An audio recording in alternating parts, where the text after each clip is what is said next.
if I could, all the brave survivors who took part in making this film. You trusted us with so much of yourselves, with your hearts, with your anguish, with your triumphs, and I'd like you to ask you to stand up.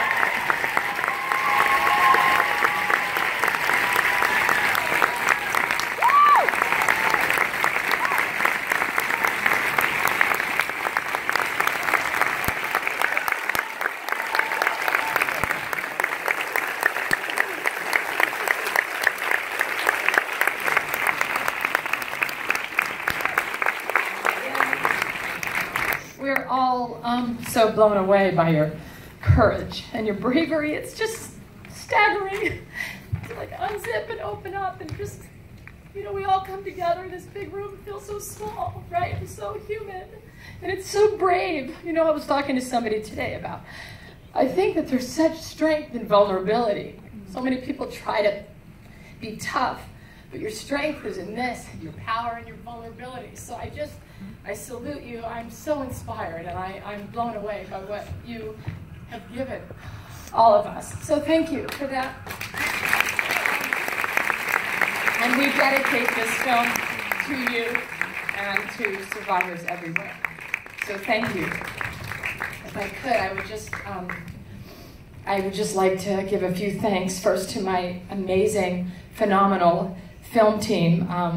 I don't have words for you. First of all, Trish Adlesic, who has given 3 years of her life to this. I call her Trish. I never met a problem I couldn't solve Adlesic. Who's also our producer and co-director. And next to Geeta Gandbhir, our other co-directors, who did such a beautiful job. I just want to shout out to everybody, our film team, Mark Levin, Tony Hardiman, Veery Lieberman, yes, Richard Hankin, and Wendy Blackstone. Thank you all for your artistry and for your passion and your dedication, and you all taught me so much. So I say thank you to all of you. And huge thanks to our executive producers whose extraordinary generosity made this film possible. Lauren and Myrna Bromley, Suki Novogratz, and Regina Scully. And a huge thank you to our associate producers, Pam and Mark Murphy, and Lorraine Cook. And I want to give a special thanks to Miley Zambuto and the heroic team at the Joyful Heart Foundation, who has been carrying the torch to end the backlog for the past 6 years, and for being our social action partner on this film. And we created our website, so if you go to I Am Evidence, the movie, IamEvidence.com. Also want to thank Artemis Rising Foundation and Fork Films for their support and commitment in helping us bring this movie to life. So thank you for all being here, and God bless. We did it.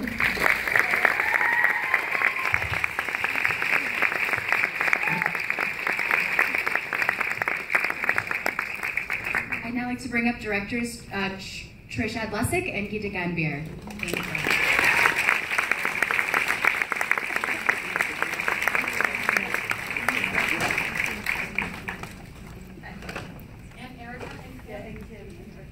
Ericka and Kym.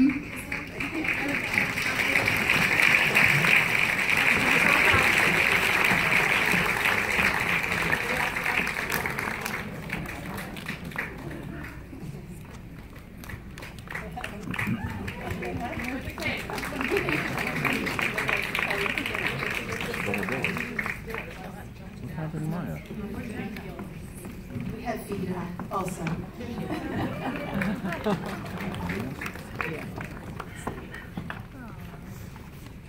Here we are. Yeah, please give them another round of applause.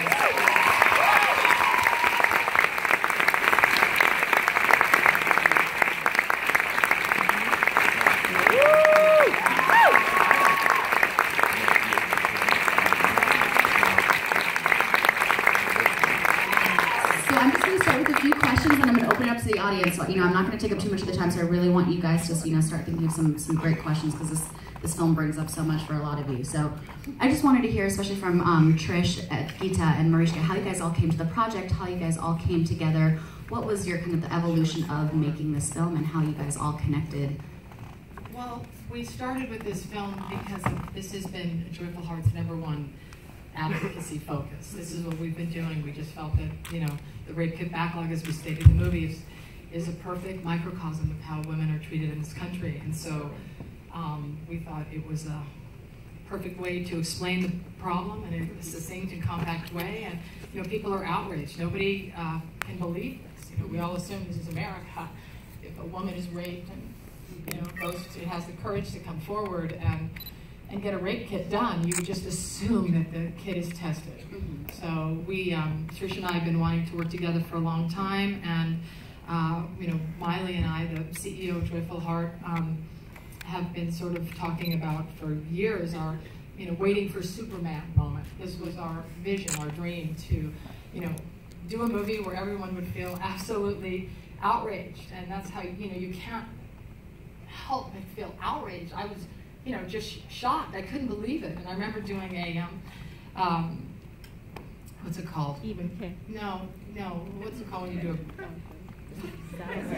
No, it's, you know, Deborah, when you do the satellite media tour. I'm very tired, people. No, I was doing a satellite tour about the rape kit backlog, and one journalist after another couldn't believe it. They were like, wait, hold on, what? Wait, what? The kits are not tested? And said, no, they're not. So this is something that we learned about, and everyone, and then Kym's doing great work, and Trish and Geeta and I, and we all, this is just the perfect way to wrap it up. But it was Joyful Heart's #1 advocacy. Do you guys want to speak a little bit about how you guys came to the project? Yeah, I just also wanted to, before we answer the question, acknowledge Michelle Breton and Nicole DeSanto. Yeah. They are the real life incidents. Stand up, please.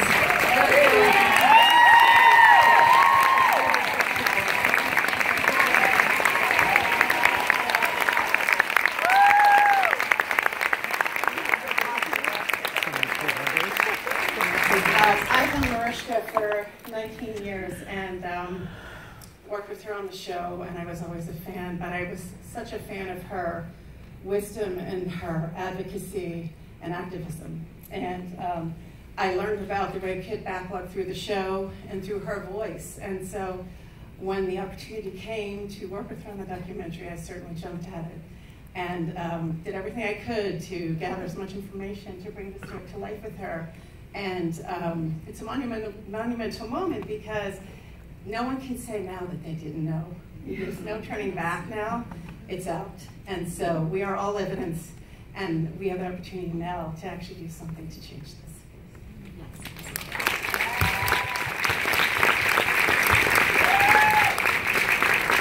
I can quickly say that I was brought on board by Trish, who I worked with also on other documentaries, and we focus a lot on our careers on social justice issue documentaries. And of course, this is an incredibly important film.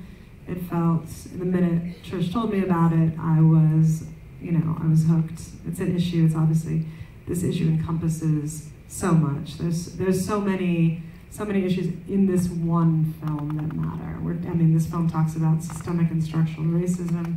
It talks about violence, basically discrimination towards women, violence against women. It's a public safety issue, and we wanted to make a survivor-centric film that helped bring this issue to light. And I think that's why we're all here. Absolutely, yeah. And what I found so stunning about this film is how there's so much pathos in your subjects. How, as filmmakers, did you give the subjects the room to speak about their experiences and tell their stories? You know, finding that balance of asking the right questions. Again, you know, stepping back and just letting, you know, the subjects have the room to really, you know, tell their story on their own time and, you know, feel comfortable in the kind of interview process. So. Yeah, I mean, it's really a conversation. You know, that it's as if someone were on the phone with you or came to visit you. And you seek out, you know, wanting what is it that you want to learn. So when you write your questions, they're pointed at the specific journey that you think they might have experienced. And for example, when Ericka you know, I was looking for someone that didn't yet have their kid tested in Detroit, and I knew the minute she walked in the room, when she had her I Am Evidence t-shirt on, that I was about to have a profound experience. And I'm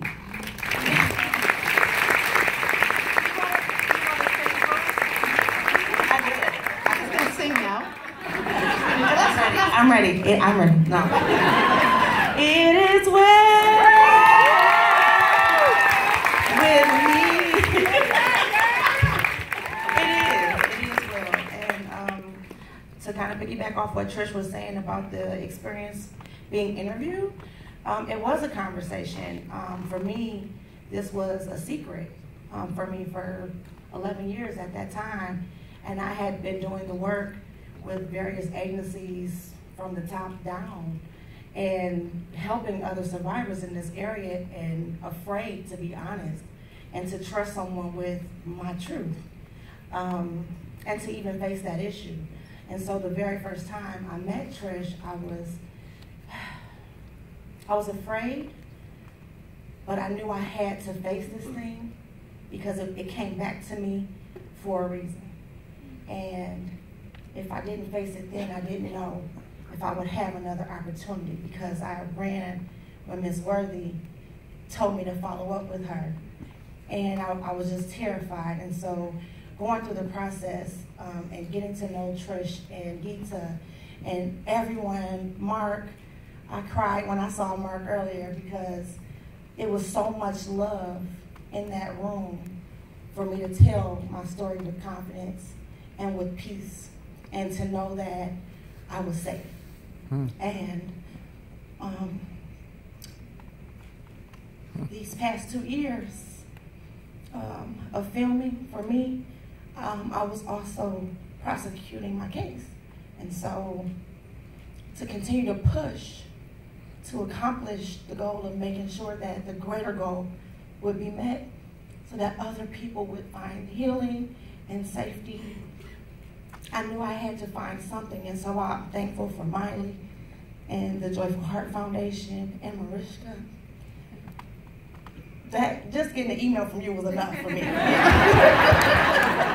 That just carried me all the way through. But the interview process, it was good. It was very comfortable after a few times meeting with everyone and feeling safe, and just being able to be transparent became easier. And it also became easier for my daughters because they lived through this process with me, and I don't take it lightly at all. I thank you for this opportunity to share my story and to help others on another level.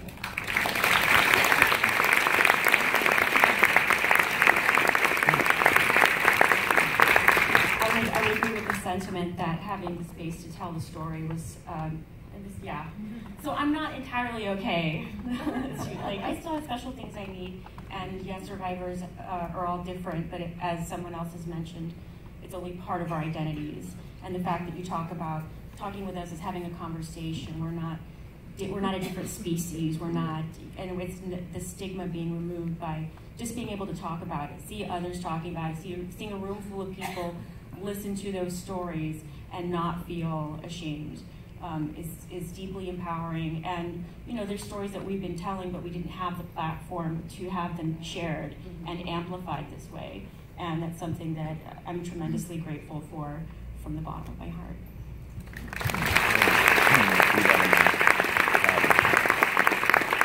I'd love to open it up to audience questions now. I'm sure you guys are all, yes, right there in the center.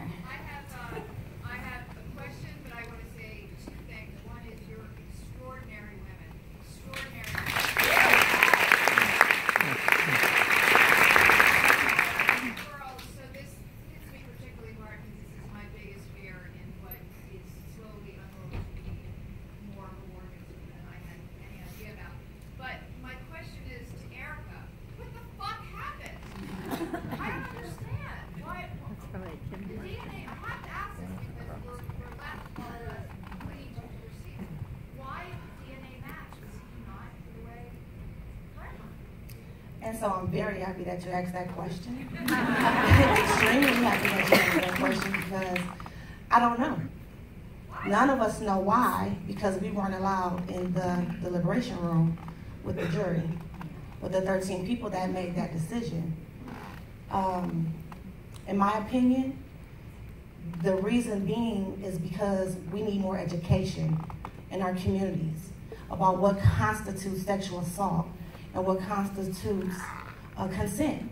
What does it actually mean, so that when the people that are sitting in the jury box are hearing these stories and testimonies, they can identify victim blaming by the defense attorney.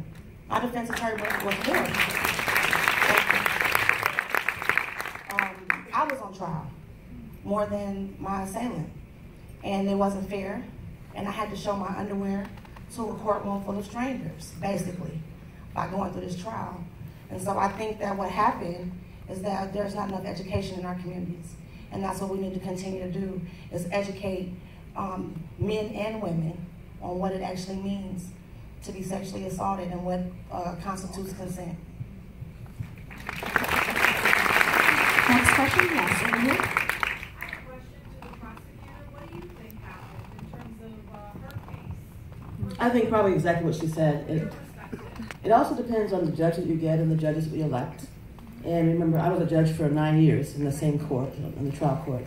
And it depends on the experience we have. We have a judge, that was a particular judge that wasn't that experienced before you're elected. In Michigan, you can run for judge if you have only 5 years of being a lawyer. So we don't know. We don't know what happens in any jury trial, be it sexual assault, child abuse. We just don't know what happens in that room. We aren't in there. We do the best we can. We have very talented staff that do these cases.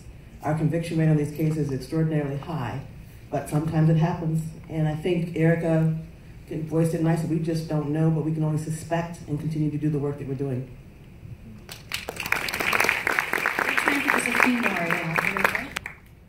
Hi, I just wanted to first of all say thank you so much for this film. It was incredible. I still have goosebumps, and I'm so happy that more people are going to be able to have the chance to see this and be informed. And I'm a first-year law student right now, and I know that the backlog and the statistics and the stories that were shared are one of the biggest reasons that I decided to go to law school. And my question is for Ms. Worthy, just as someone who wants to become a prosecutor and is going to be entering into working for this system in a few years, what's the biggest piece of advice you have for young lawyers who are going to work for a system whose culture is just so deeply embedded? And I'm sure you've had days where it just seems hopeless.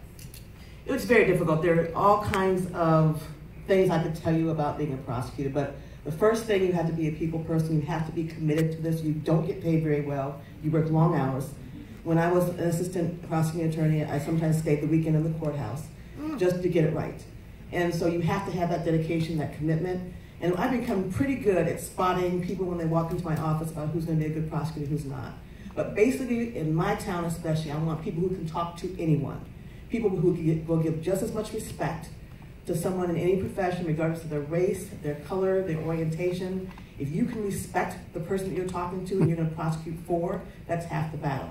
The legal knowledge, which you're not going to get in law school when it comes to prosecuting, because law school is very defense-oriented, and that's all right, but you don't learn how to be a prosecutor, you learn by doing. And if you can work with people every day and have that knowledge and be willing to put in the time, you can turn into a very good prosecutor. And I'm looking for good ones all the time. And you might want to get a red cape. All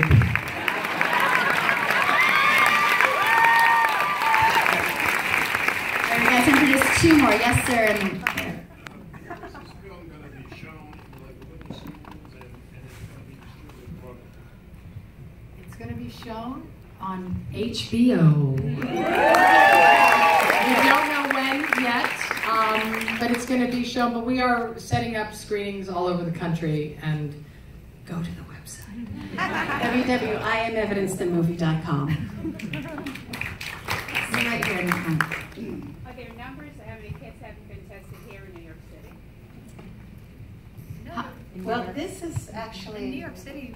a great question. Do you want to answer it? Well, go ahead. This is where the backlog started again, and there were over 17,000 rape kits at the time they were discovered in the late 90s. There was a swift approach taken. All the kids were tested, and prosecutions went up from 40% to 70%. So New York City does the right thing. New York City got it covered.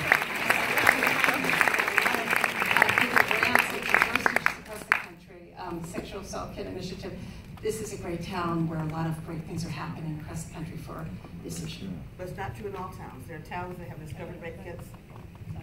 Not true in all towns. There are towns across and cities across this country that discover rape kits and they're not doing anything about it. So I feel this tells a story. It's a conversation. It was a conversation that everybody didn't want to get into. In my town, it was very difficult to get started. Nobody wanted to help at first. But we do have cities across this country where rape kits are being discovered, untested rape kits, and people are not doing anything. So if you can't be human and not feel something about this. And I'm hoping that one of the biggest things I'm hoping is that some of those cities who are sitting on this, who see this film, will be moved to do something about it. I don't care if their kits are decades old. Ours went back 35 years. And if we can do it, I think everybody can. So I'm hoping, and I thank Mariska and Joyful Heart and Trish and everybody involved. I think this will uncover so many more, unfortunately. But fortunately, I think that many more rapists will be taken off the street eventually if people do something about it. And you can't watch this film without being moved. So I expect a complete overhaul of the way untested rape kits are treated in this country.